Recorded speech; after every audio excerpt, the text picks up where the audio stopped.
Welcome to the continued podcast adventures of Superhero Speak. But I think many of the people that love this character and that love superheroes in general have used these stories as inspiration to say, you know what? I'm going to do something good in the world. I'm going to make a difference like my hero when I was a kid.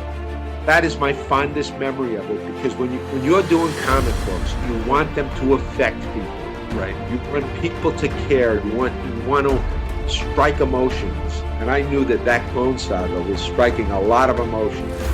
Can you imagine Pulp Fiction starring Goofy and Mickey Mouse? I can totally imagine that. I'm sure somebody's written that one quarter too. pounder with cheese in France, Mickey? What? Boy, ale with cheese, Mickey. Yeah, I can totally. See? I would watch the hell out of that movie. Yes, I gladly sacrifice up my progeny to you, almighty Marvel beast. But Neil Adams is somewhere going, it's my time. How do you measure success? Hey everyone, and welcome to Superhero Speak. I'm your host, Dave. Oh, I'm JD. Sorry, I'm not used to that. And yes, and we're again, this time we don't know where John is, he just didn't show up. So again, our good friend Random Randy Savage from Cult 45 is filling in. Yes, the planets have aligned once again. Yes. So okay. You were here last week, Randy, so I got to start with JD because he wasn't here last week. How are you, JD? How are things going? Oh, it's been a week. I went to Nashville over the weekend for a writers' conference. It was pretty cool. Never been to Nashville before. It was an 8-hour drive from Chicago, so it was a haul there and a haul back. So I learned a lot of stuff. I got some work done. I met I accidentally met a writer that I really like. He actually was asking me about doing video streaming for a conference he wants to do in New York, and I'm like, yeah, sure. What's your name? And he told me his name is J.D. Barker, who actually wrote the book Dracul that I was actually in the process of reading because he was the keynote speaker at the event, which is really good. Cool. So I mean, like, this dude was a literal multimillionaire that I'm like, hey, person, how are you? Like, so it was pretty cool on that. And then I came home and my wife's shingles flared up again, and we had to go take her to the hospital, and now she's miserable. And it's been a freaking hell of a summer for her. This has been like 3 straight months that she's had something going on. So I'm just ready for fall to come. We'll just leave it at that. I'm ready for the fall and the newness to start again. You're sounding like everyone last year. I'm ready for 2021 for all this. Put everything behind. My wife actually said I would rather be back in the middle of 2020 than where I am right now. Oh, thanks. And I was like, ooh. Thanks. I don't know about that. Well, 2020, she did not have shingles or the COVID. Yeah, so this is true. It's been a rougher year for her, but we make do. Yeah, that's good. How about you, Randy? Anything new from last week? So, for those who were curious where the hell I went in the last 10 minutes of the episode, that's right. There was a hurricane that was flying over my head while I was recording this podcast, and my house is like, if a strong enough breeze flies by, it knocks all the power out. And I was like, so anyway, this is be a great like, fuck. Yes, but it was fortuitous because it was at the very end of the show. It lasted a whole 2 hours, and I'm like, really? You waited to the last 5 minutes? You couldn't give me 5 more minutes to close out? No. But no, I mean, it was fine. The power came back on 15 minutes later, and then everyone else around me had to deal with shipping and people coming in and evacuations and whatever. Who cares? They're fine. Everyone else was fine. No one died. At least no one I know about. Yeah, it's fine. But yeah, that was. Keep going. Oh, and then then I got off work. I knew it.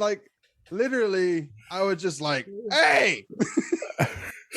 Oh, so and then you guys did Drop Dead Gorgeous with Joey. Yeah, we did Drop Dead Gorgeous with Joey. That was a fun bit. We did. Yeah, that was it was a Patreon pick. That was somebody made us do. One of our patrons paid us money to have us watch this movie, and we're like, that was the point of this more than anything else. And if you guys want to hear more of Cult 45, do weird stuff, not Stargate, because we're not doing Stargate. Hey, no. Come on, I'll be on that Price episode. goes up to Philistine. $30 for Stargate. Yeah. Stargate. Oh, look who's back. Nobody told me we were starting a half an hour early. I sent you yes. a text, a message in Discord, and an email. And he emailed us yesterday about it and earlier today. Because I am never the first one on the podcast. Ever. In fact, Dave made a joke about it when I got on. He's like, you know it's gonna be bad when JD's the first person on. Yeah. He literally asked, and I was doing nothing at home. That was all it was. I thought maybe you lost power. Maybe I was on the phone with stuff about my friend who is not with us anymore, and I figured, I got half an hour. I'll get some tea, feed the cats so that they don't attack me. So if any cats attack me, it's because they're hungry. And I also figured maybe you were drunk, passed out in a corner because you don't normally record on Tuesday. Also possible. Also a reasonable possibility. Yeah, that was good guess. But I also called and I said, we're going to get close to 7:30 and O'Grady's going to pop in that window. And sure enough. Because I have to be first on the podcast. That's why. I know. And I'm never first. Someone's like, 7:29. I should go upstairs and get ready. Well, because of you, my tea is way over in the kitchen and I can't reach it. So, well, you can get your tea if you want to. I didn't. Worry, we're recording, right? Oh, we're on the show. Yeah, we're on there. We're in the show. Hi, guys. Hey, what's going on, everybody? Yeah, let's go. I forgot a fly out of nowhere and it's driving me nuts. All right. So then, okay, since you're here, how was your week, John? I'm actually very angry because I didn't realize that Stargirl is already halfway through its season. How? It's September. It's September 20. I still haven't gotten to that show. It's the only show. It's the only DC show, and they're on CW now. It's the only DC show that I'm really interested in this time. When did the season start? I don't know. That's June? the thing. It's like I just caught a promo for it. I'm like, what do you mean they're already on episode 5? Christ. Do you remember when TV networks would do like the preview specials where they would like have a half-hour episode to be dedicated to all the things that were coming up this season, and they'd introduce new shows, and they would do it for like the primetime shows and the Saturday morning shows, so you could get like a healthy little sampling of everything before the season actually started. Yep. Yeah, those were cool. They don't do that anymore. I used to for the Saturday morning cartoons. I used to get the TV. The cartoons, guide and sit down guide. and mark off. I'm going to watch that one. That one's obviously trash.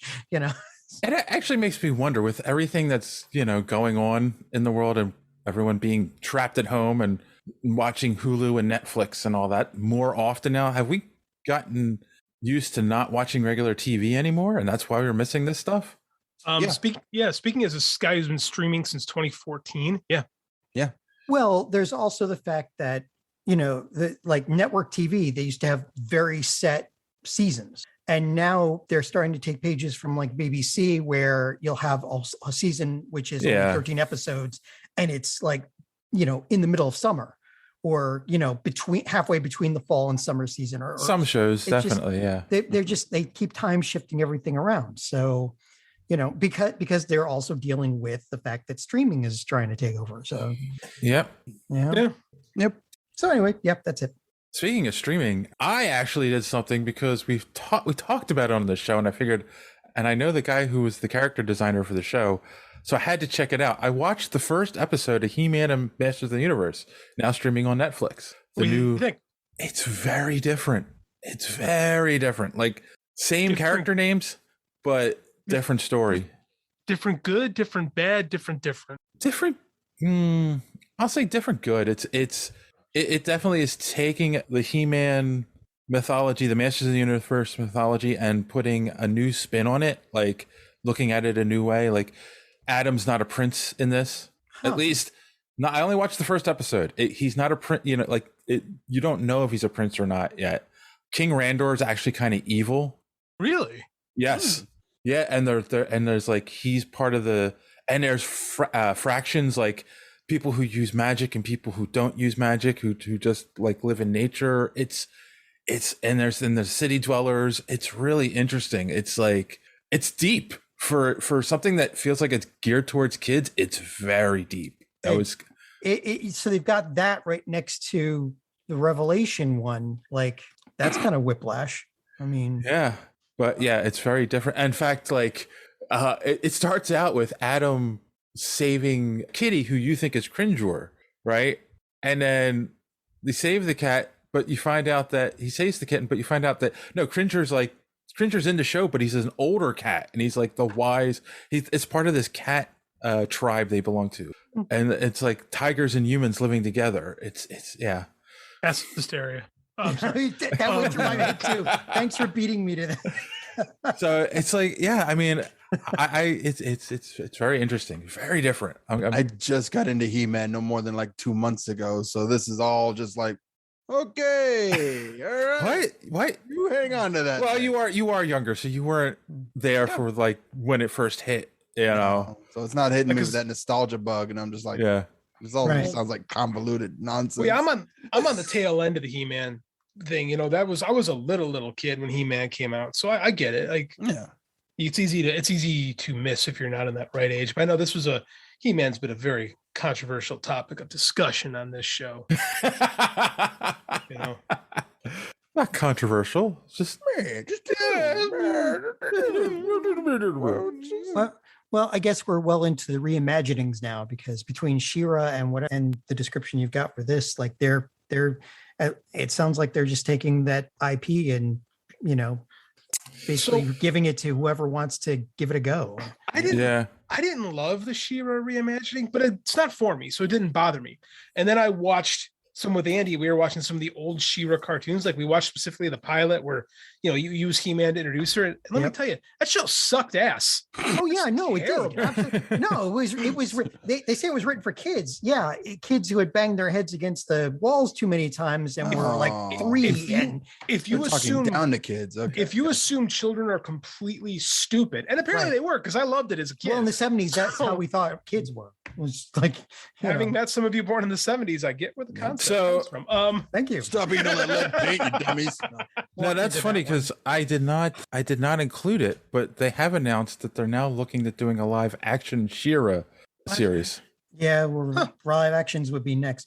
I like the Shira one, but it's a reimagining, right? It is a reimagining. It was loosely based on the mythology, but it on its own, it stood very well, you know? Oh, it's good. It's not a bad show. It just wasn't for me. Right. You know, like it wasn't, you know, I'm a 30-something dude. No, God, 40-year-old dude. So I'm not the target audience. So just wait wait a couple of 100 years until you're my age, and you know, maybe it'll come back to you. Or you become not a dude, or you become a woman, and it's like, oh, no, it's totally for me. Okay. Yeah. Don't want the long hair for you. I go into those things for the storylines, and that the writing was really, really good. She's a good writer. She's a good writer. I mean, I don't know if she'd done anything before, but it was a really, there's very little that I had any issue with that was like maybe like taking a hammer to your head. Otherwise, you know, it was very. There's far more hammer inducing shows on television for sure. Yeah. Speaking of hammer inducing, I think it's time for social media madness. You know, I can skip this one. Why? That worked. That was good. But why? I'm safe. I'm a half an hour late. Damn it. Kudos to Dave on spinning that one. I give you credit on the segue. So last week we reviewed Shang-Chi, and our good friend Timothy Jones chimed in. He said, you know, when the first trailer was released, I thought I was going to be like a Jackie Chan movie. It turns out that this movie is amazing on several levels. I enjoyed it. Oh, I really enjoyed it. Maybe I'll get a Jackie Chan and Shang-Chi figures and make them fight. The only thing I don't like about this tweet, Tim, is that you insinuate there is something wrong with Jackie Chan movies in the first place. Yes, exactly. Mm-hmm. And that's actually, I mean, I know you haven't seen it yet, JD, but like that's what my son said when we walked out of the theater. He's like, wow, it felt like a Jackie Chan movie, you know? No, there's a long history of like, you know, 70s era kung fu films that have like supernatural elements to it, where, you know, the martial arts and the mystical walk side by side. So I think that is kind of the idea, and I'm okay with this. I still haven't seen it. I want to. I just don't want to sit in a theater anymore. Yeah, as opposed to all of the old kung fu movies where, you know, everything was realistic, like, you know, people lifting entire boulders and jumping 30 feet in the air. I mean, you know. Or a guy hanging himself 40 feet off the ground. I was like, that doesn't make sense. That's just Jackie Chan specifically. I like. Yeah. Man, Crouching Tiger was a good movie. Let me think about it. Sorry. What? Damn, I gotta watch that again now. It's a good movie. Thinking about it. Is. Wait. Sorry, I almost forgot the gimmick. Sour grapes available in finer newspapers across this country. Hey, he added another paper recently, so congrats, Tim. I think he had it like 2. Was it 2? Congrats, Yeah. double congrats, Tim. Nice. Good for you. All right. So the other thing we talked about last week is the Hawkeye trailer was released. Did you see the Hawkeye trailer, JD? Abso-freaking-lutely. My God, does this look awesome? It does, doesn't it? It's the fraction. It's the fraction Hawkeye. You know, I love this series. This seems to be not quite as irreverent. It seems a little bit more poppy, you know, for the normal peoples. I'm excited. Can't wait. All right. It's almost Pizza like dog. a buddy cop. It's almost like a buddy cop, right? This And grounded. Like, okay, we've had your Mystic, we've had your whatever the heck WandaVision was. It's, you know, we've got gods and monsters. Here's something for, you know, just the guys that like a little bit of action, you know? More Young Avengers coming in the woodwork. Yeah. well, I was going to say, and then the first tweet response we have here is from some guy named Randy. Who's that? Oh, that's how we're gonna play it. Fine. Wait, this is that you said this on the show and we talked about it. It's one more step towards Young Avengers. So, yeah, we're getting Which there. is cool. It's gonna happen. It's gonna happen. I wonder, does Wanda have to lose it before we get to Young Avengers? Like, Kinda. yeah, I think so too. Yeah. It's kind of part of the storyline of how everything gets brought into place. Like maybe adding more elements that her losing it like messed up one of the scrolls, and that's what causes the scroll to to have the armies to come down and like, you killed our princess. Could be. We're knocking on the door. Oh, that would make more sense of why we had that random like cameo that made no sense, that led nowhere, from what's her face from Buffy. Right. Yeah. We talked about that for weeks on this show. Why they made such a big deal out of Emma Caulfield. Yeah. There's there's something about WandaVision that we're not seeing, and there's more to it that's missing. Yeah. I mean, and what was on the cutting room floor? That's my question too. Exactly. Yeah. And then Jamie McAnally, who is at Digital Plant Pot, the Twitter, tweeted a meme at us. My superpower is just unbridled cancer. Give me a bow and arrow and I'm basically Hawkeye. What is that line from? It sounds familiar. It's from Deadpool. Isn't it from Deadpool? I believe it's from Deadpool. Okay. It's like from Deadpool. Oh, wait. Deadpool 2? When they put the collar on him? Yeah. Yeah. Okay. All right. All right. Mystery solved. All right. Nice reference, though. Nice one. And then, of course, we also talked about the Injustice trailer coming. The Injustice trailer, the upcoming animated movie. Randy, do you want to say what your tweet at us was? Are you not gonna read it? Go ahead, read it. He wants you to read it, Dave. I want you to read it. I'd be afraid. Read my words. Your words are just. Yeah, that's it. Boo! Not a fan of Injustice? No, like I said before, it's just it's redundant. There's no reason to have this. You're not adding anything new to the catalog. You're just making more things to be making more things. Yep. Yes. It's unnecessary.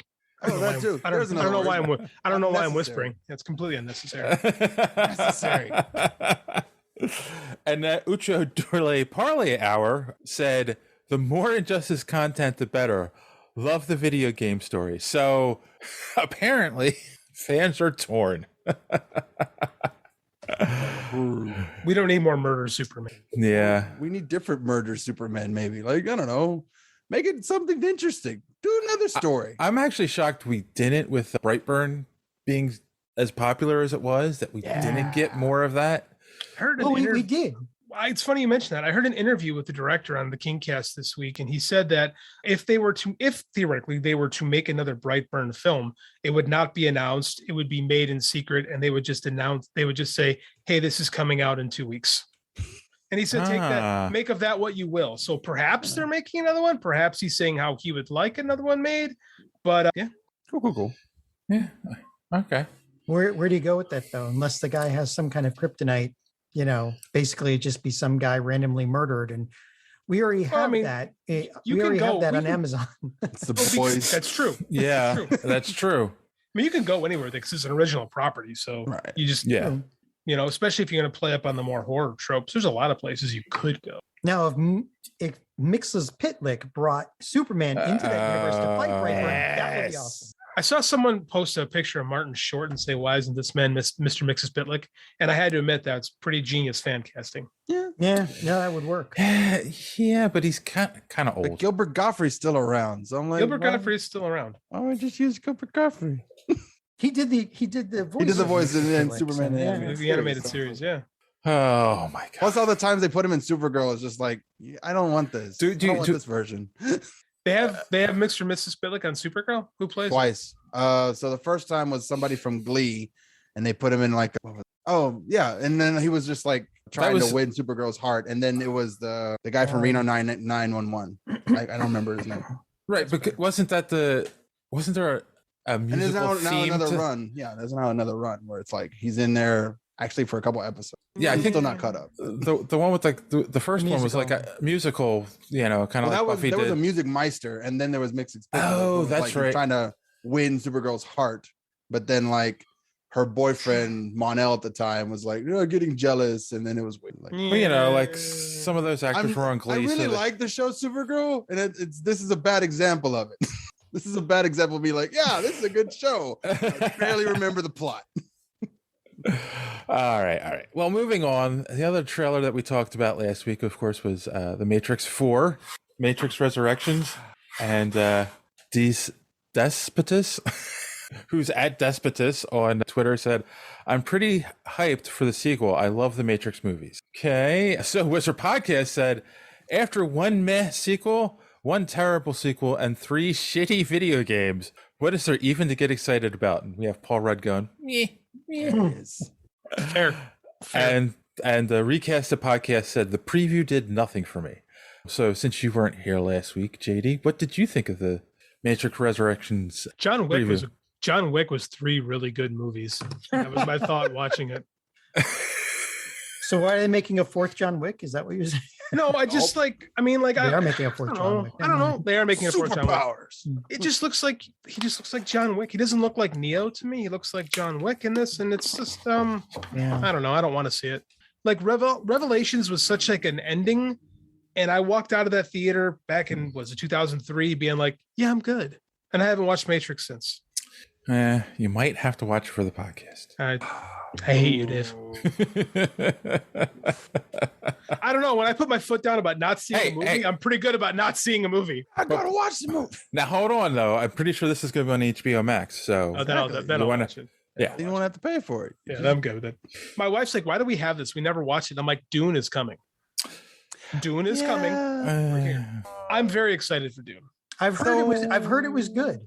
It better be good, because spoiler alert for our next coming episode, I did the 1984 version and I wasn't that impressed. Have you seen that was David Lynch. Come on, man. And David Lynch. Okay, hold on. It's David Lynch and Dino De Laurentiis. And that should never be a sentence. And yet it was. And the result was what you saw. Yeah. Okay. Like there's I always get a chance, so I recommend this. There's this movie called Harwarski's Dune. It's this documentary. And Brandon saw that one, and he was like, this is the movie we should have done. And I was like, I chose this one because I was heard that it was either one of two things. It was a good movie or it was the most terrible thing I've ever seen. Batshit crazy, basically. David Lynch will tell you it's not a good movie. Yeah. But this documentary about this movie that never got made is absolutely amazing. So I see the potential in a Dune film. Yeah, I trust me. I have to cut down 3 hours worth of a podcast to like, okay, here's what I think should have happened rather than what I saw. But yeah. Well, it's sting in a metal bikini. So why? Hey, no point to that. That's a highlight of that movie, to be quite frank. There's no reason. None. Just for some dangle. There's no reason. Some people like the dangle. Okay, we get it. You got a dick. Awesome. It's an ambitious film. It's an ambitious failure. I mean, that's true. And I was like, okay, I can see where this could work. But the problem is there's so much of this that I don't need. Which is the question. Like the Dune book is like thick. It's like making one movie out of it seems Impossible. That was the other Well, this thing is too. a I was two-part. like, This is going to be a two-parter movie. Is it going to be a two-parter? Yes. Yeah, they said the reviews I've heard from people that have seen it on YouTube say that it ends in an interesting place because they needed to get Zendaya some screen time before this one ended. So it's the setup for the next. They said it's mostly set up for the next one, which is going to be the grand. So it literally theater. ends with him in the desert. Okay. Yeah, but still, they said that it was more grounded than the Lynch one, but it was very good. That's not too The hard. acting was good. Dennis Villeneuve is a good director. You know, I mean, like what the Lynch Dune. Yeah, I liked it. I mean, that's your age. Well, maybe it's my age. I mean, it is like Art Nouveau. I had never seen it before till last week, and I had like watched it with fresh eyes, and I was like, "What? What is this? Why is it 2 hours? Why is it so long?" And I'm feeling every inch of this. Like it's in me. It's too long, like Sting metal diaper. Oh. That's what she said. To be frank, that should be anyone's reaction to watching any David Lynch movie. That's what he goes to. That's what he goes for. Why was Virginia Madsen in this movie? She was really pretty. Like the end. That was the only reason. She's really pretty. I was like, okay, but anyway, I don't know. All right, you can say it's my age. This is basically what the next episode of Cult 45 is. Yeah. Well, on that note, if you want to know how you can follow us on social media and learn about the other great podcasts in the Geek World All Stars Podcast Network, just check out our friend D Square to tell you more. Enjoying the show? Want to be part of social media madness? Make sure you are following superheroespeak.com, where you can find all of the show's social media links at the top of the page. While you're there, you can check out old episodes of the podcast as well as some other great content. Check the site often, because we are posting some great comic reviews as well as comic book and movie news content every day. Make sure and follow us on Twitter at SuperheroSpeak. And while you're there, check out the rest of the Geek World All-Stars Podcast Network. You can follow them at stars_geek. The Geek World All-Star Podcast Network include great programs such as the Pop Prison Power Podcast, Cult 45, So Wizard, Fans on Patrol, the Gorilla Brain Podcast, and of course, Superhero Speak. Search for hashtag GWAllStars. You will not be disappointed. Now it's back to Dave and the boys on Superhero Speak. All right, thanks for that, Don. And don't forget to check out the Omega Level Nerds podcast, available on YouTube and wherever podcasts are available. And let's take this moment again. Randy, tell people where they can find Cult 45. Sure, not a problem. Let's see. You can find, I'm Random Savage with Cult 45 Podcast. You can follow us on Twitter and Instagram at Cult 45 Podcast. Like us on Facebook, subscribe to our YouTube and Twitch. And you can follow us on all your podcatching apps that are out there. That's Google Play, Spotify. Podbean is where we call our home. And if you love us and you want more of us, you can only subscribe for $1 and get an extra episode of newer and more improved movies at our Patreon at patreon.com/Cult45. And then if you pay us enough money, we will watch whatever kind of grotesque and odd movies you might come up with, like Stargate. How much money are you talking about? It's not much, but yeah. You think the David Lynch one was bad? After the War Zone, we're gonna check out some movies first, and then be like, okay, we need another $5 from you at least. Because after that movie, that was rough. Like we were like, no, who put this here? You understand? I have paid JD twice to kill me. I am willing to go far to watch people die from bad movies. Whatever. We'll see. We'll take the ducats if you got it. You ever see Laser Blast? No. No. Eventually, I'm going to change my pick to Suburban Sasquatch. Suburbans, and you can ask Joey about that one. Oh. And on that note, boys and girls, we're going to take our first commercial break, and we'll be right back. After these messages, we'll be right back. All right, we're back. It's time for some news. There isn't a lot of news. Some news. So we got a sizzle reel came out for HBO Max, which showed our first look at Dune, or not our first look, but some new footage from Dune and Peacemaker and a couple other things. And I was kind of sad because apparently Sex and the City's coming back, and I did not know that until I saw this. Hey, moment of respect. The creator of Sex and the City just passed away before the show started. Oh, a minute ago? Like literally, like a half hour ago, they reported it. Ooh. Oh, well, now I feel bad for hating on it. You should. So what did we think? So the whole reason I included this, their torment is over now. You may have hated it, but it was iconic. It was. You know? Obviously, the whole reason I it was for the Peacemaker footage for us. And what did we think? Is it everything we hoped it would be so far, JD? Because you seem the most hyped about the idea. Only seems right to me. It's got enough John Cena in it. I'm good for now. Yeah, Randy, gonna watch it?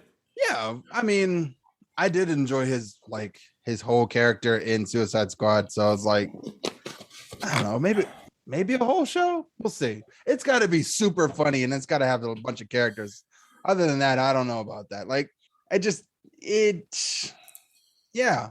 I've seen him in other movies, but you know, he did the best, like bouncing off of Idris Elba, someone like stoic, and it's just like the two stoicness trying to like win each other off. Like, that's so badass. Like, he needs he needs something to bounce off of. He is the straight man though, right? Like, yeah, that's what it, but he's like ridiculously straight. So he needs somebody to, yeah, you're right. You're absolutely right. He needs someone like just goofy, like maybe like a Deadpool character, or like bring in Harley Quinn back or something like that, but not Margot Robbie if they can afford it. Maybe like an Owl Man that's like, or who was like, or like the Blue Beetle, like Jaime Reyes, but like really up and like moving it around and stuff. Ooh, there's a buddy cop one, him and Cable. Ooh, two straight men. Unfortunately, you guys are mixing Marvel and DC. So John. Well, I was on Blue Beetle still. And John, how many dicks would you eat to watch this? None. Oh, well then. That was easy. and several other answers which are intuitively obvious of most casual observer. Yes. No, I'll watch it. I'll give it a go. But yeah, I think you're right. He is too straight. He needs somebody to either, as a rival or somebody crazy to bounce off of. I think we'll see it. I just don't think we've seen it. You know what I'm saying? I think it's coming. True. Yeah. Now I'm excited. I can't wait to see it. I will not be watching Sex and the City though. I'm sorry. I just can't do it.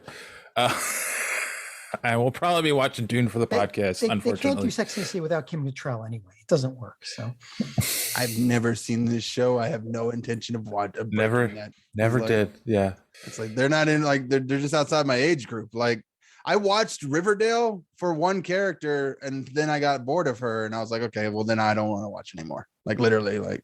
That was it. I saw a couple episodes. I mean, it got interesting, but then like I got to a point where it's like, okay, well now you're just getting silly. And they're like, no. I meant Sex in the City. I never saw Riverdale. No, I saw a couple episodes from Sex in the City. It was not what I was led to believe it would be. Because you thought it was going to be sex in the city. I saw Kim Cattrall, and I was a young man in the 90s, and had HBO, so I knew it was capable, and didn't disappointed me when the show started. Speaking of things that are kind of disappointing, all right. So I don't know, Randy, you didn't grow up with this. John and I definitely grew up with this. I'm sure JD remembers. You know me. Okay. But apparently, it was announced, but sometimes things get announced and they don't get made. But they are going through with the Lost Boys reboot. Cast has been introduced so far. We've got Noah Jupe and Jaden Martell. I don't know who they are. The biggest news out of this is Randy McKinnon.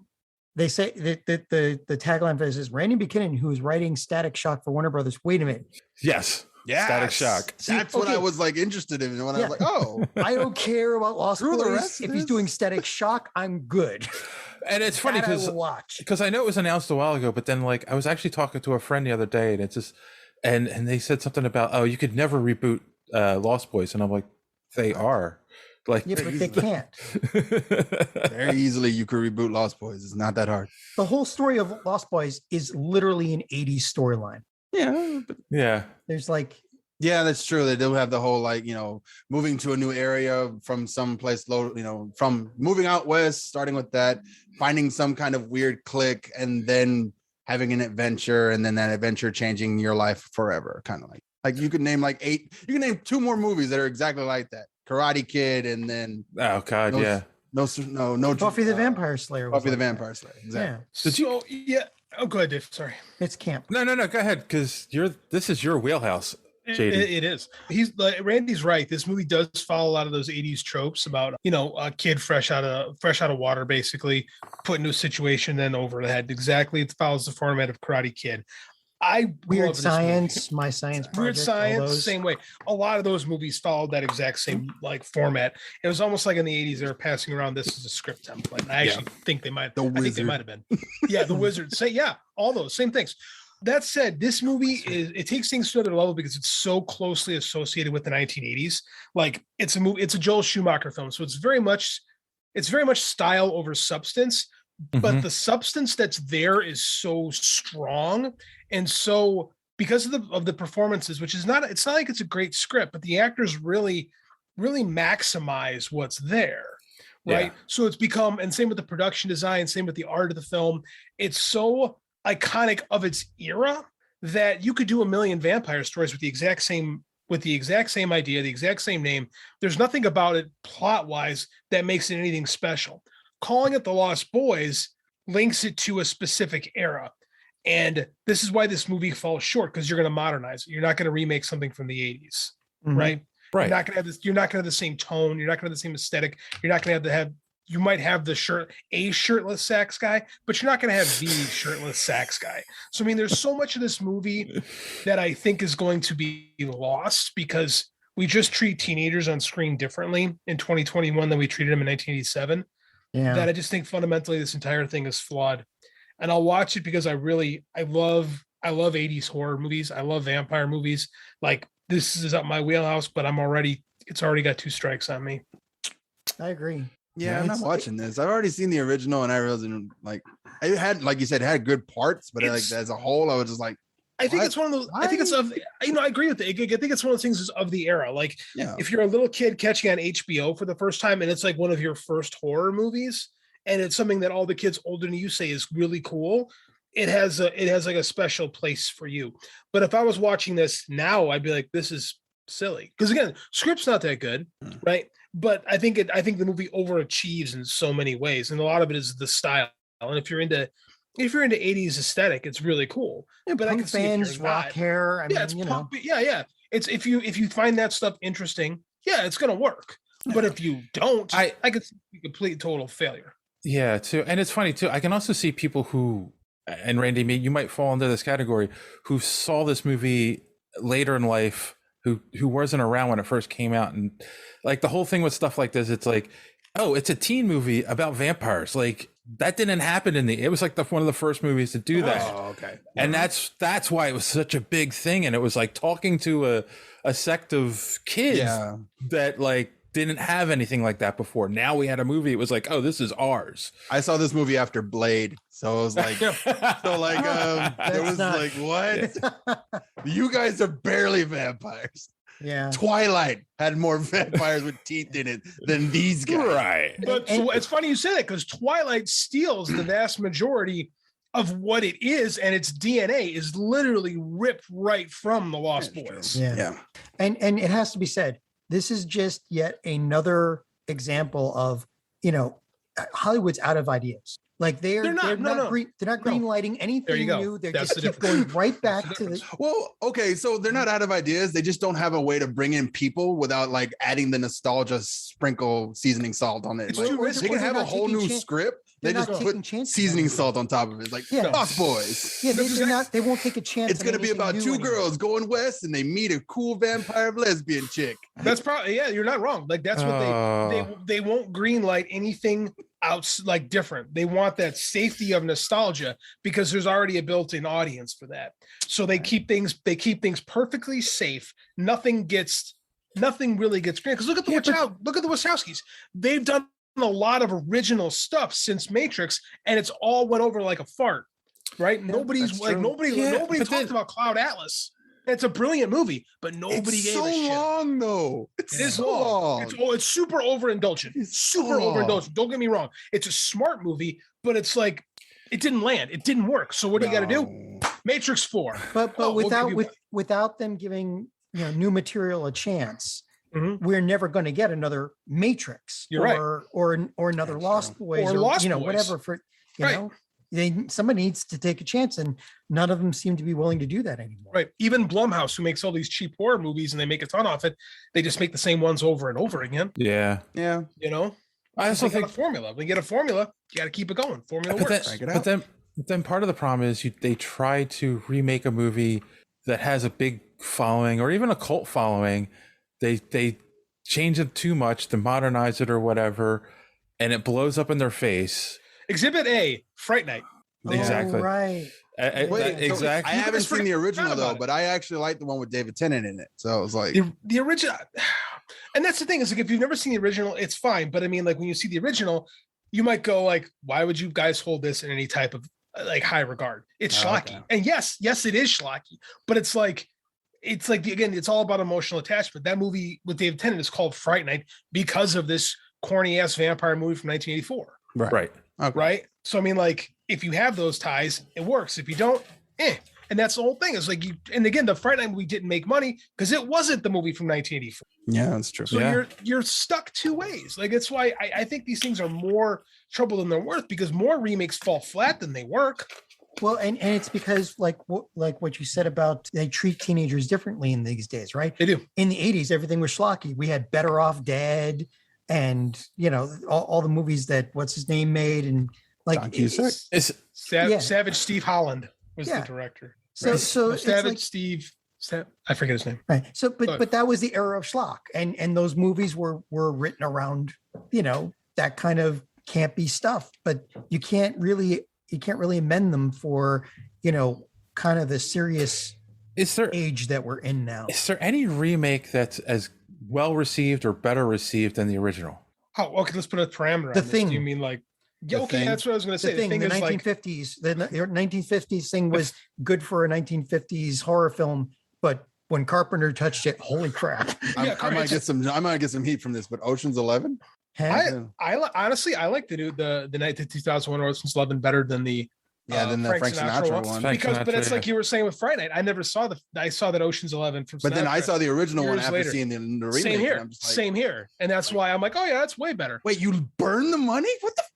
Yeah, I agree. It's completely stupid ending. But I'm like, okay, so like, are you putting like, what are the parameters? Because The Thing is like the greatest horror movie ever. Right. Are you talking recent remakes, Dave, or you want to like remakes of all time? Just all time, yeah. No, The Thing. The Thing, yeah. I can't think of anything else that's been House on Haunted Hill. That was. Yeah, that's arguable. I actually like the remake with Taye Diggs a little bit better than the 1950 versions with Vincent Price. So it's like, which is a good horror movie for the 50s, but it's a horror movie from the 50s. They're almost incomparable, Right. But that one, I'm sorry, the House on Haunted Hill, the first one was way better because the storyline made sense, and the new one it does, yeah. And then they're like, no, ghost, real ghost, and I'm like, and then what's his name? Luke Wilson getting his head knocked off was So, I mean. It didn't make sense compared to the original. Because the original movie left you trying to guess whether or not the ghosts were real. In this one, it was just a horror movie. Heat is a much better movie than LA Takedown. Okay. I gotta see LA Takedown. No one's seen it. That's the thing. It's a terrible made for TV movie that Michael Mann remade as Heat. Heat's a fucking great movie. I'm trying to think. There's an interesting question, Dave. Yeah. Oh, you know, sounds like a Twitter poll right there. It really does. That sounds like an entire. That sounds like an entire. I'm sorry. That's like an entire episode. Yeah, that's bring 4 movies to the plate that are better. What was the movie with Steve Martin and Tom Welling was the oldest son? Cheaper by the Dozen. Cheaper by the Dozen. Yes, that I will say the remake of Cheaper by the Dozen is better than the original in the 1950s. Cheaper by the Dozen. I will take your word for it on that one. Invasion of the Body Snatchers. Which one are you talking about? The one with Nicole Kidman, Invasion? Or There the were one- 2 of them. No, there's it's another 3 of them. remake. There's 3 remakes of Invasion. There's the Donald Sutherland one from 78, which is pretty good, but I'll argue is not as good as the 1956 one. There's the one with Gabrielle Anwar from 1983 that sucks ass. And then there's the one from like 2011 with Nicole Kidman and Daniel Craig, which is okay. Huh. It's okay. I think that, but I do think the Kevin McCarthy one from 1956 is better. That's me though. No, I agree. Like, again, The Donald Sutherland one's good though. Like the remake of Invasion, that's the first one. That's a good that movie. had Leonard Nimoy in it too, didn't it? Leonard Nimoy is in it. Yeah. Yeah. Yeah. He is in it. That's it. Well, that's like a meme. They use his face for the.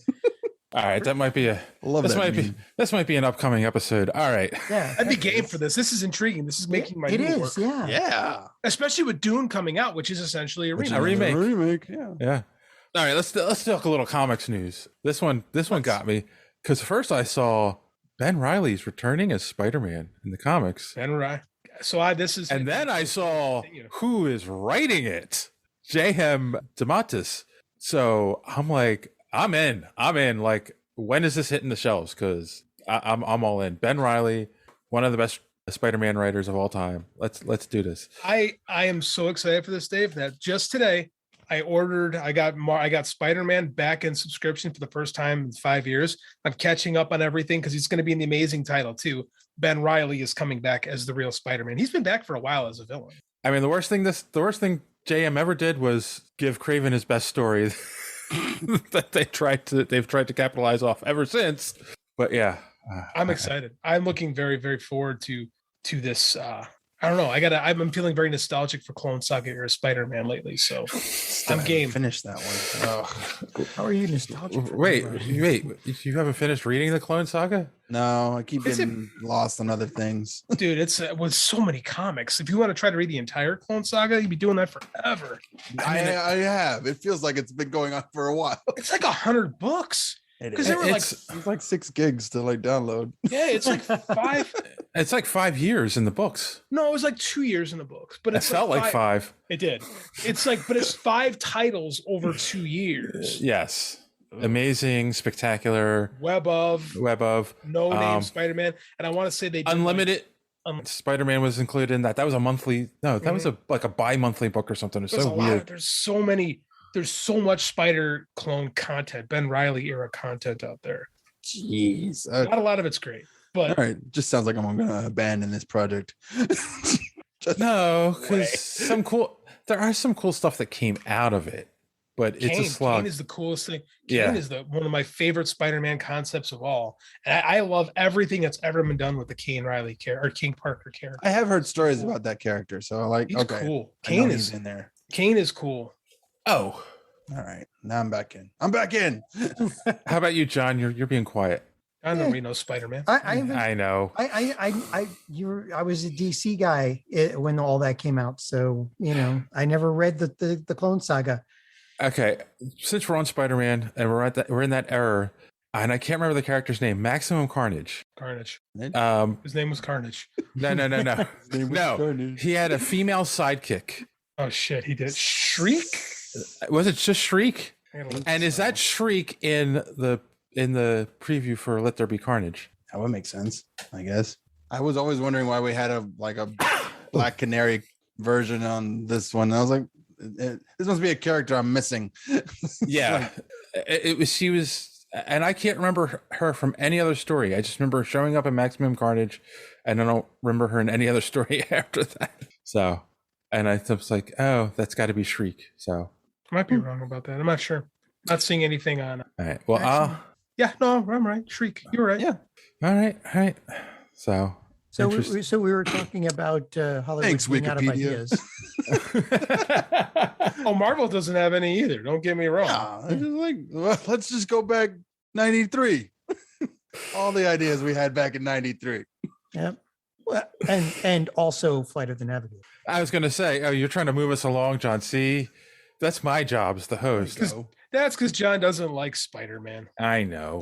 No, it's not that I don't like He Spider-Man. hates Spider-Man. He hates everything Marvel. Stop. That's not a rumor that you should start. No, don't, because they got mad at me when I was like, you know what?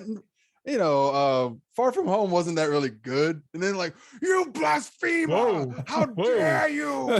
Oh, ban him! Dave, he speaks the heresy. Yes. He shall be branded with the mark of Cain and will wander this earth. What? It was just, I had a bad experience watching that movie for the first time, and I was just because you spilled your popcorn when you were watching it doesn't make it no. I was stuck in a 4th of July theater, sitting on an armrest, watching this movie with the armrest in my crack for 2 hours, and I was like, "This movie's not good."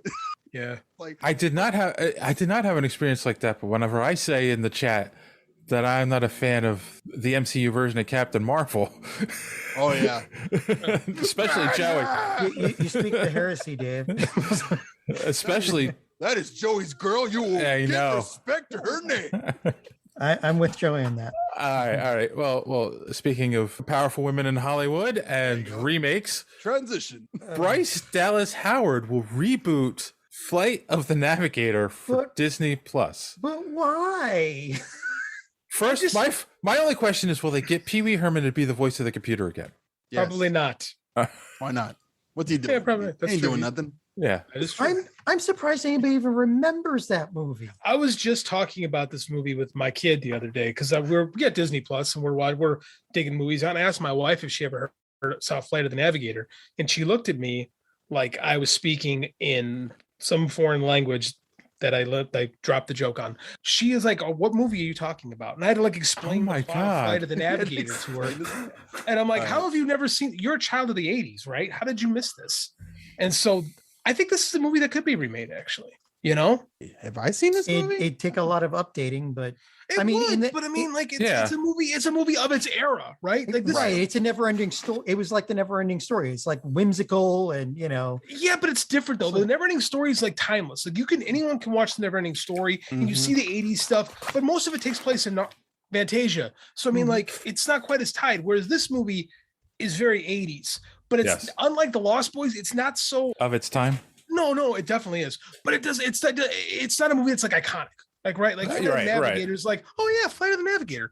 Like I think that a movie like that could be remade and be something for another generation. If they remake it like the remake of The Day the Earth Stood Still, give it a really edgy remake. Then I hope they don't do. Keanu was very edgy. Yeah, he was. Yeah, there's another remake for you. I don't think they'll do that. Oh, you know what's well, no, not with Bryce Dallas Howard doing it. I'm sure she's doing dark and gritty version and of it's Flight of the Navigator. That would be aliens come down to I remember take us out. I remember being in school and like some kind of teacher thing was going on where they're having a meeting, so they had all the kids go to the auditorium and they played this movie.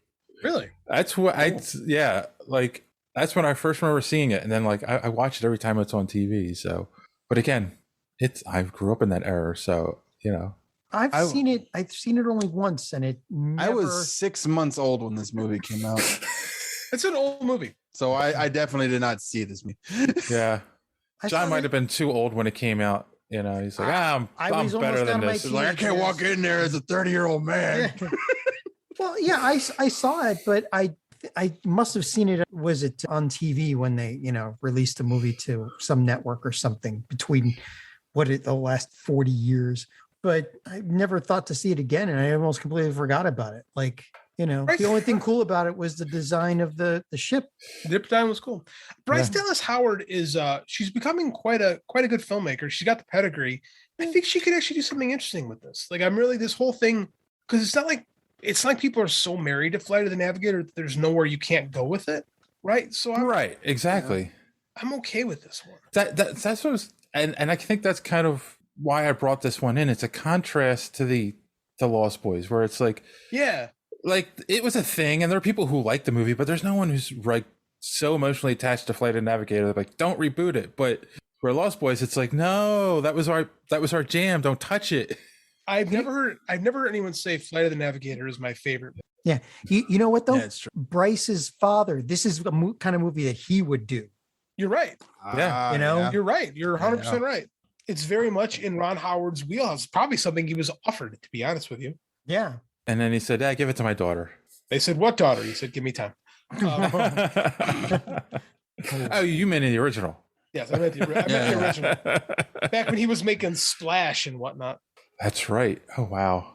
Now I feel old. We're All really right. falling down the hole here. All right. And finally this week, I know we've talked about this book before on the show. JD, you've read Grendel? Never. That's a blind spot of mine. I've never read Grendel.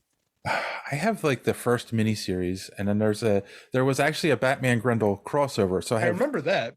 Yeah, so I have both the Batman Grendel crossover and the original Grendel miniseries. It's it's a very like number one. I do think it's a book of its time. It's kind of a dark horsey, take on a superhero. But yeah, so they're going to be making a live action Grendel for Netflix. At least that was announced, and I think this goes along with the Umbrella Academy. Yeah, they're saying this. The success of the Umbrella Academy now lead to an adaptation of Matt Wagner's long-running comic book, The Grendel. So, everyone, no one's read it but me. Okay, so I read the actual, the actual poem. Well, the epic. Beowulf? Yeah. Oh. Well, didn't we all have to read that in school? Yes, but it's also I don't think they're related. I think I saw the Angelina Jolie movie. That's all I know. I studied it in college for the Middle English translation. And then we had to also read the Iliad and the Odyssey. Yeah, well, it was written in Old English, and we were doing Middle English, and we were looking at translations. And anyway, it just so I have no idea. All right, so I ended it with a wet fart. Okay, I should have put the story first.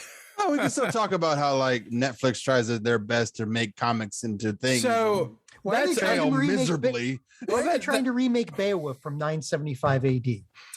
What about Gilgamesh? That is anyway, Randy, you have a good point, right? Like, yeah, they're Netflix is trying hard without the big two to make comics a thing. Yeah. On their they need comics is proven content. It's not cheap IP, but it's developed IP. And that's been the thing with comics for the last decade plus is that they're IP farms, they're idea outlets where you can take something that's a finished product and slap it in from an executive, because Hollywood people hate to read, and they can read a comic book rather quickly and then go, I'm shocked. I'm shocked, and don't laugh at me. I'm shocked no one has gone up and said, hey, let's do like Savage Dragon as a series. Well, they tried it as a cartoon. Is Larson interested in that? Yeah. Like he's never expressed much interest. He did the cartoon in the 90s. Yes, almost 30 years ago. And wasn't Savage Dragon teased in one of the what's the one Invincible? Yeah, he shows up. This image. And the funny part, the dragon is the Savage Dragon now is the son of the Savage Dragon from the 90s. Yeah. Right. So Eric Larson's book moves in semi-real time. Yes. Yeah. There's a lot there. But it's also about a giant green dragon dude. So people should go back and listen to our episode with Eric Larson, and he talks about that because he writes it to reflect things in his real life that are going on. Like it's an idea he came up with in grade school. Savage Dragon. So I think that's got to be a record for a creator on a title. It's 30 years at this point, right? Yeah, that's awesome. What it is? It's his life's work. It's really cool. That is like. That's interesting. I don't know. That's an interesting one. I do agree. Netflix has tried a lot. Have they stuck the landing on anything? I mean, I enjoy Umbrella Academy some days, and I watched Jupiter's Legacy the whole way through, and then read the book. How did you manage to do that? I was bored. Really and I have bored. a cult classic, podcast that sometimes people pay me to watch garbage movies, and I'm just sitting here like, okay, I can see where there are a lot of problems with this. Yeah, I can see where people get mad at this. But let me go back to the source material and see how real pissed off they would get. And I was like, oh, is that bad? Okay, that's bad. They messed up. That was messed up. Y'all didn't even try. You didn't even try. See, I don't get that. I don't get why they paid all this money to adapt material and then take the material and just be like, we'll just do whatever we want. It's so weird. Lucifer is still killing it though. Yeah, Lucifer started as a Fox product, though. I was about to say it did not start on Netflix. No, but they gave it free reign because it's Netflix. They don't have all the restraints and the censors. It took off. Everybody loves it.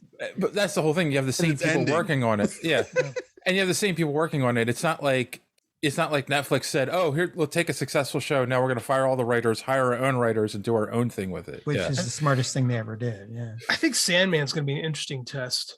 Mm-hmm. That's on Amazon, right? Oh no, I think it's going to be on Netflix. Yeah, that's Netflix. Oh, that's right. Okay. So that's why, like you're saying, like they're just bringing in all this comic stuff, like because Sandman's like a universally beloved comic series. If that's oh no, it is. I no, not that. I was thinking about Netflix and Sandman, and I'm just like, no, this is not gonna end well. Yeah, that's what I'm saying. It's like, not gonna end well. Like, if they can't stick the landing on this, it's gonna be one of those all-time epic disasters. Because that was the thing about Umbrella Academy. It really doesn't have like a continuity storyline that you can like just pull things from. You had to make shit up as you go along, and it's like, right.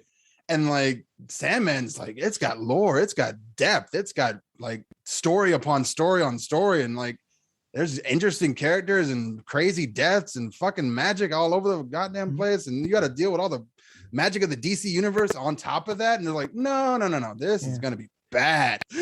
You want to know another one they're gonna ruin? Avatar: The Last Airbender. They're doing a live action one, and the writers just quit. To be fair, haven't they already ruined Avatar? Well, they Airbender? Have we seen the worst it could be? This is Netflix. This was supposed to be the live action by the actual writers, and then apparently Netflix, the writers quit because there were creative differences, which is usually speak for Netflix is interfering too much. It's okay. I heard they brought in M. Night Shyamalan to finish it. Oh God! Nope. All of it. Turn my whole Netflix off. Might as well just make it Dragon Ball Evolution. Give me back my money. God, Dragon Ball Evolution. There's another one another movie based on original material that it just slaughtered. Yeah, I saw that one. That's inadaptable. Like you can't. I don't think an American production house could do Dragon Ball justice. You're absolutely right. They've American house couldn't do that. The people who made that even said like they never watched the show or read the manga. They just like got a basic explanation of the story and then wrote that movie, and it was like, what? That never makes sense to me every time I hear it. Anyone who like, I've never read this thing before. I made Dune. We want to make a movie about this stuff that is making millions of dollars so that we can make millions of dollars. So let's destroy it. I just learned that there was a Bollywood 52 episode TV series based on it. And all the creators did was read the back cover of the book. Never read the book. They're just like, oh this is good. We could do this. And they made like a low budget, super schlocky but it's Bollywood version. That sounds like Bollywood. I really want to see this as a TV show. Me too, and it's impossible to find because again, Kingcast. I hate to keep plugging those guys, but they're like, and the guy's like, because then an Indian guy, and he's like, oh, it's nuts, but it's like it's that could be an to watch in this region. That could be an interesting one shot for Colt 45. If you can find it, I would love to participate in that if anyone could ever find that. Because that's like some holy grail of weird shit right there. That sounds like a challenge. Is it classic Bollywood too, where like they break out in song and dance? Yeah. Where they punch cars and like they fly in the. I know, right? That's it's like it's horror. So, but it can't. It's love story, and they've got superpowers and gods flying around. It's like, but that's Bollywood. I mean, like but it's awesome. When you get. But that's why it could work with this. But it's like I said, it's the same idea. They just went like in the airport. They picked up the book. Yeah, this will work. Done. Don't actually tell Stephen King we're doing this though, because we're not. No one tells Stephen King. That's exactly what it is. It's like, how do you get 52 episodes out of that? They make shit up as they go along. As you go, and then like write plot holes around plot holes. That's what they did. Have you ever seen the Indian Spider-Man? I mean, Turkish Star Wars. Turkish. I mean, I saw Turkish Spider-Man. Where that's right. Captain America's. There's a Turkish Batman with evil. Yeah, it's Turkish Batman with Spider-Man's the villain. Mm-hmm. Yeah. There's a Japanese Spider-Man too, and he's got a giant kaiju robot. Yeah. People don't care. But that one's actually sanctioned by Marvel. Yeah, that was licensed. Marvel. Yeah. That was in the 70s. Marvel's like, we need money. Yeah, whatever. You want to make him a what? Shooter. You want a robot? Robot, fine. Throw a robot. I swear there's a Mexican Spider-Man too, where he's a luchador. I'm sure there is. Oh, Gary. It's funny you should mention that. They're actually currently in AAA, the Mexican promotion. Marvel has licensed out all their characters to them. So they actually do have modern day AAA wrestling. They do have like Mexican luchador interpretations of their characters. Yes. That's awesome. Oh, it's absolutely awesome. It's absolutely awesome. Now I got to find it and send them to you, Jim. Oh my God. All right. Well, I think when you get to luchadors, it's time to call it a night. Oh yeah, comment in the chat. Give me 1 second. Oh, okay. While you do that, let's get some recommendations for our audience, and we'll start Randy. And again, tell us where you can find Colt 45, and do you have any recommendations? Sure. You can find Colt 45 on all your podcatching apps. That's Stitcher, Spotify, Google Play. I forgot the rest of this. That's fine. But you can find them all for sure. It's really easy. Just type in Colt 45 podcast. Also, our sponsors, whitecupent.com. Please go to them. Buy some of their merch. It's awesome. It's completely art. They draw everything. They make everything in-house. They ship it out to you in like a nice, cool box. And like they're real. It's not cheap, but it ain't, it's not bad either. Like, you know what I'm saying? It's good quality products for great prices. There it is. That's what I'll say. And you can get something for your lady, especially if she's got a fat ass. Exactly. Especially got a fat ass. But I will recommend that everyone go. Taking notes. What did I just finish watching? I just finished watching Malignant. And you know what? It's not that bad. You guys should give that a shot. Oh my God. Talk about schlocky though. Yeah, talk about schlock, but it's not bad. I was like, okay, I'm in. The tone was all over the place. Do the thing again. The tone was all over the place. It was, but it was camp, still it was fun to campy watch. and then serious and then Oh my just God. crazy. This is nuts. Are you looking at it? Are you looking at what I just put in the chat? Venom. Oh my God. Captain America, Spider-Man, and I guess that's supposed to be Thanos. Terra Purpura. Purpura. I can't speak Spanish. Yes. Oh my God. And they're awesome matches. They were screwed up because the guy that got to play Spider-Man Arachno is Leo Rush, who would be the perfect Miles Morales, but they have him as like their version of Peter Parker. It makes no sense, but it's AAA wrestling, and it by definition makes absolutely no sense. So it works. All right. It is awesome. All right. Well, JD, then what do you recommend? I recommend everyone watch AAA. Actually, you can't in America. I'm in the process of finishing Salem's Lot. I'm on this big King kick right now. It's so interesting how different, like reading this book lets me know how different things are today. I got 200 pages into the book before nary a mention of a vampire showed up. 200 pages, and it's King, so it's a lot of that. It's good. Barely get out of the house in 200 pages. But I mean, like, it's so funny because nowadays you couldn't get away with that in a book. Like, you got to get people right now, give them a reason to keep reading. And this is like, it's a good book. It's spooky, but you got to like get there. And it's like, it's very soapy, in other words. So if you have the patience for early Stephen King and you want some stuff that will deliver in time with an ending that's just like, whoa, that's ballsy. Salem's Lot. Speaking of vampires, right? Speaking of vampires. Yeah. All right, John, how about you? Actually, yeah, all this talk has made me a bit nostalgic. So I would for vampires. For vampires? Yeah, sure, right. Vampire anime? There is some Vampire Hunter D. Even I know that one. Ooh, that's a classic. Yeah, that's it.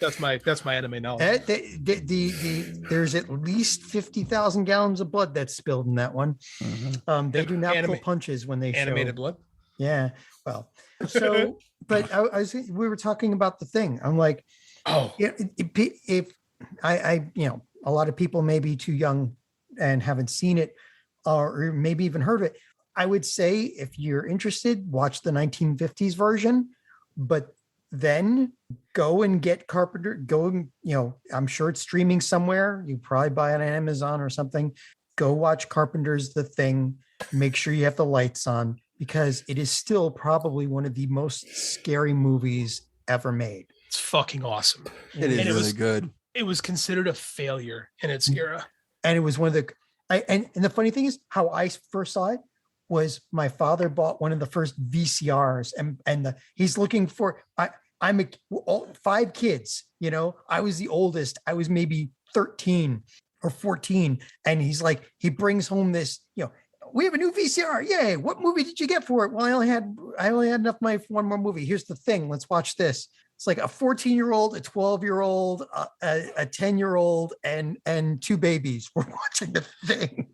And you see what happens to this husky, this gorgeous husky dog. Oh my God, the very first thing. Yeah. It's a brilliant, I can't say enough good things about it.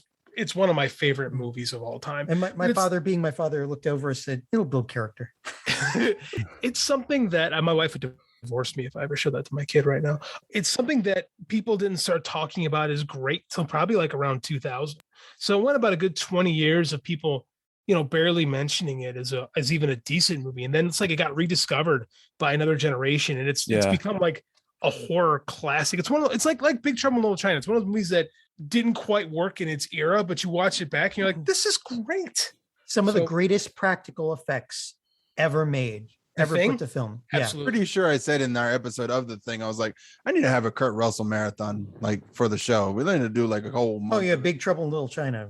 Dude, if you watch Kurt Russell's 80s, the bulk of his mid 80s work, even that's up, it's just great movie after great movie. Mm-hmm. And his versatility just goes all over the place, from comedy to horror to action to like just straight drama. Man can do anything. And you can top it off with Stargate. The original Stargate SG-1 series was really good. All right. On that note, I'm going to recommend people go to superheroespeak.com, where you can find the podcast every week. Links to all our social media at the top of the page. Comic book reviews by our good friend D Square. Guys, JD, I know it's the same thing every week. I mean, you just don't record it because the amazing part to me is you hit the tone and rhythm of it every single week, and you don't vary, but you never screw it up. Like I try to throw you sometimes, and you never even notice I'm doing it, and you're just I noticed today for some reason. I was really over exaggerating it in the video window. I finally got you. I have two recommendations. After you go watch John Carpenter's The Thing, go listen to Cult 45's episode about it because it's hilarious. And downloading it right now. We make a bunch of Among Us references because, like, you guys realize this is where it comes from, right? The game exactly. Comes from this right here. Yeah, Among Us, right? And you keep using the Among Us sound effect throughout the episode, and then the whole conversation My kid loved that episode. He's like, "Oh, I love this episode." Yeah, I'm never showing you the movie. I was actually in a shoe store buying new shoes because I was going to a wedding, listening to the episode, and when you guys started talking about the dogs, I lost it. I'm also going to recommend that people go and go and watch He-Man and the Masters of the Universe. I'm actually friends with Tom King, who was a character designer on the show, and it's really good. It's different. If you grew up with He-Man, you might be shocked at how different this is. If you've never watched He-Man, this might be the He-Man for you. Who knows? But I enjoyed it. I think you will too. So on that note, as always, thanks for listening. Don't let your cape get caught in the door. Have a good week.